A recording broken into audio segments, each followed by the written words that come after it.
All right, let's dive in today and tackle a really interesting question about Tulsi Gabbard, especially with her possible appointment as Director of National Intelligence. Does her background raise any concerns? It's definitely a bit of a puzzle. Yeah. And to unravel it, we've got some investigative reports, some background info on Gabbard, and even discussions about her and this group, This group. the Science of Identity Foundation. Okay, right. SAF, it keeps coming up. Yeah. And you know what I find fascinating is how this whole deep dive is showing these unexpected links between spirituality, politics, and even global business. Oh, absolutely. It's like peeling back the layers of an onion. It really is. It all starts with Gabbard's early life.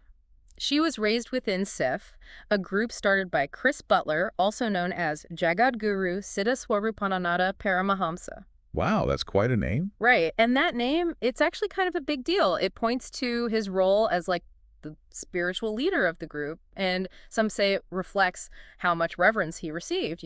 Okay, so we've got this spiritual leader figure. How did he impact Gabbard, would you say? Well, some former SIF members describe the group as being very insular, with practices they felt were controlling, even manipulative. That's pretty intense. Yeah, one of the biggest allegations is that SIF pressured members to donate a lot of money.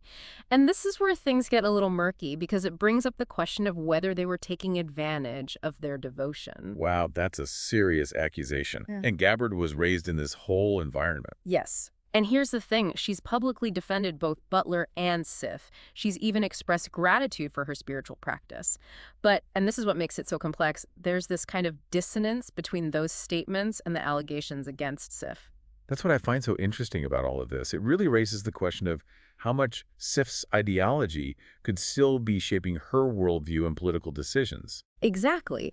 To really get that, we need to look back at SIF's history, especially their involvement in Hawaiian politics. We're talking SIF disciples actually holding government positions, forming political parties, running some pretty aggressive campaigns. Sounds like they were really aiming for power and influence. It seems that way.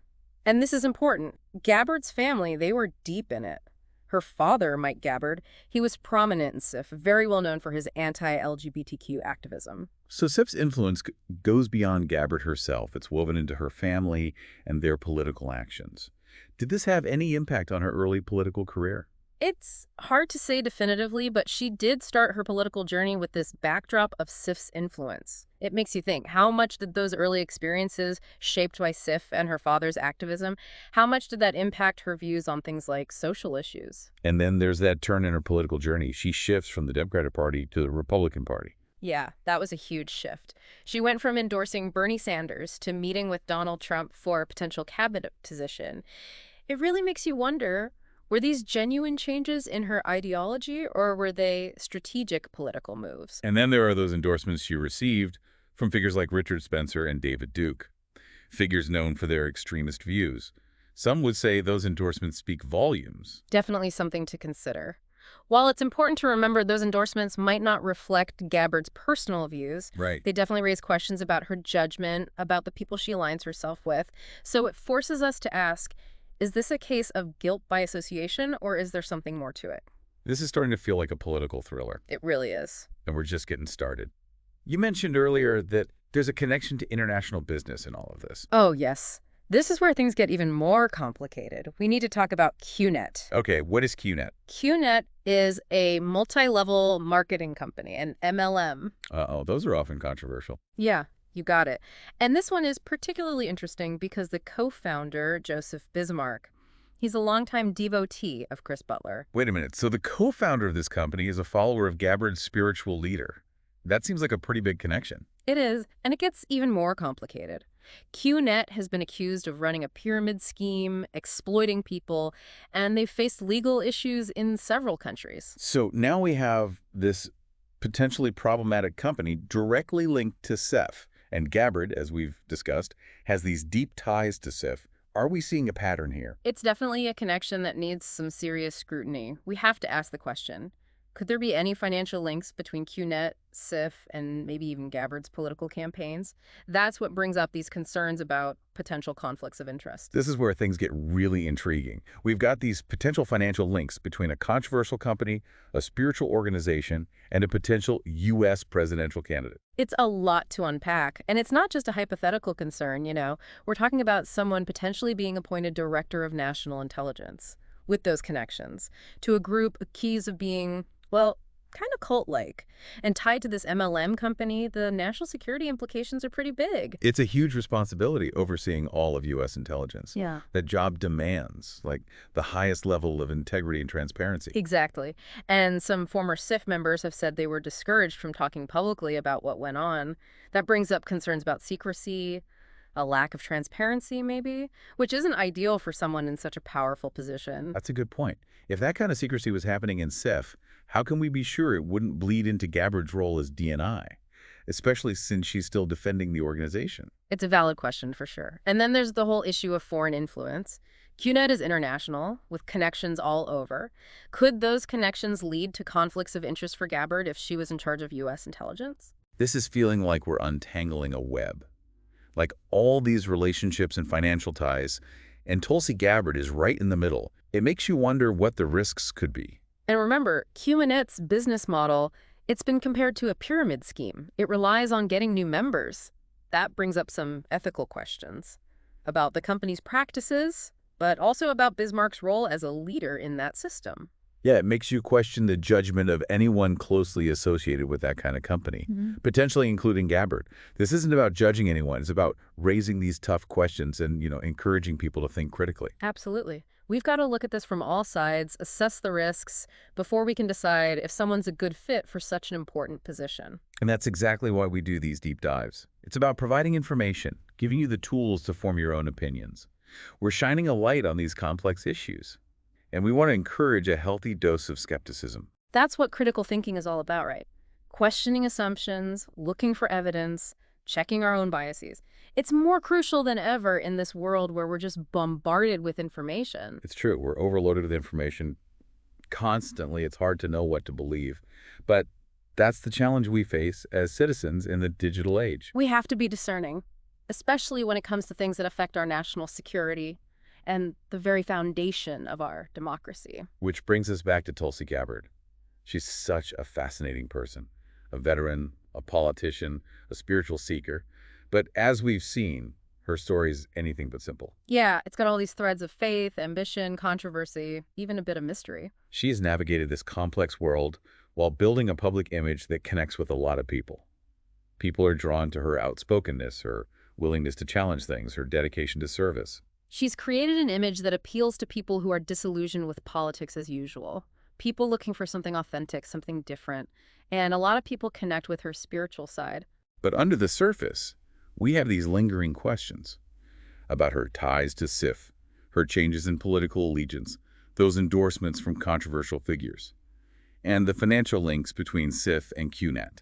It's a lot to think about, and it reminds us that we can't just sit back passively. We have to engage with these issues, do our research, ask those hard questions. It's interesting. We focused on the potential risks that come with Gabbard's background and connections. But are there potential upsides, too? Could her unique experiences be an asset to the role of DNI? That's a great question. It's important to look at both sides of the coin, right? Let's play devil's advocate for a minute.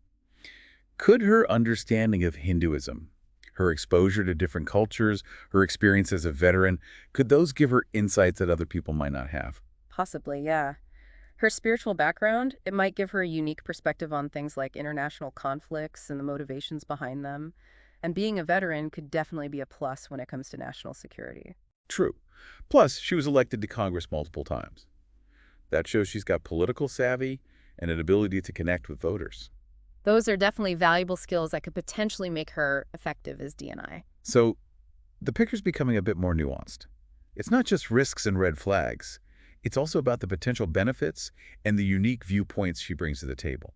It makes you think twice about those simple judgments, Embrace the complexity. Absolutely. We have to get past that black and white thinking. The real world is much more subtle than that, and much more multifaceted. That's what makes these deep dives so interesting. We're not after easy answers or confirming what we already think. It's about wrestling with these tough questions, exploring different perspectives, coming to our own conclusions. That process of thinking critically and really engaging thoughtfully, that's essential. Not just to understand someone like Tulsi Gabbard, but to understand how the world works. So we've covered a lot here today, exploring the possible risks and benefits tied to Gabbard's past and her connections. We dove into the complexities of SIF and QNet, and we talked about how important it is to think critically about all this information. And remember, this is just the tip of the iceberg. There's so much more to uncover, more perspectives to consider, more research to be done. This is a starting point, that's all. It's up to each of you to keep exploring these issues, find more information, have those thoughtful discussions. And as you do that, keep an open mind. Challenge your own assumptions. Think for yourself. It really does feel like we're putting together a puzzle where some pieces are missing, and the ones we have, they don't quite fit together neatly. Yeah, I think that's a great analogy. It really shows how hard it is to understand someone like Tulsi Gabbard. She's complex. And we have to admit, there are things we just don't know. There's a lot of ambiguity here. So where does this leave us? What are the big takeaways as we try to wrap our heads around Gabbard's story and what it means for her political future? Well, the most important thing to remember is this deep dive, it's not about giving you all the answers. It's not about telling you what to think. Our goal here is to give you the tools and information you need so you can make your own conclusions. Exactly. We're not in the business of judging anyone or endorsing any one point of view. It's about critical thinking. It's about healthy skepticism. And it's about empowering you to form your own opinions. And as you're doing that, I think there are a few key questions to keep in mind. First, how much weight should we give to the accusations against SIF and QNet? Are these isolated incidents, or is there something more systemic going on? Are there patterns of behavior that we should be concerned about? To answer that, we have to look at who's making the accusations. What's the evidence? Are there other explanations or perspectives that could change how we view these accusations? It's about getting the whole picture. Right. And then the second question is, how much did SIF influence Gabbard's worldview? How she sees the world? And her development as a politician? Did growing up in that group shape her beliefs, her values, in a way that could affect how she makes decisions? That's tough to say for sure. I mean, you can't really know for certain how anyone's life experiences end up shaping how they think and act.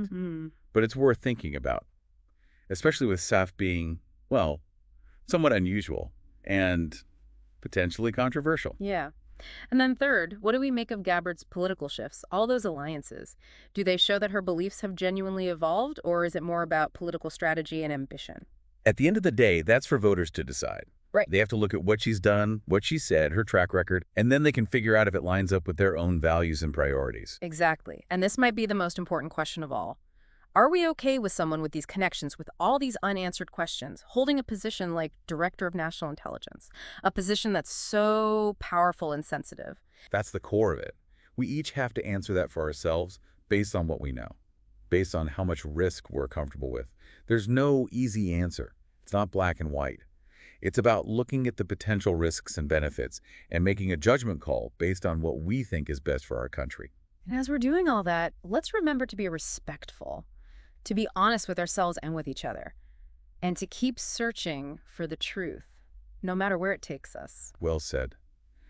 This deep dive, it's been a journey. We've gone into this world of spirituality, politics, international business.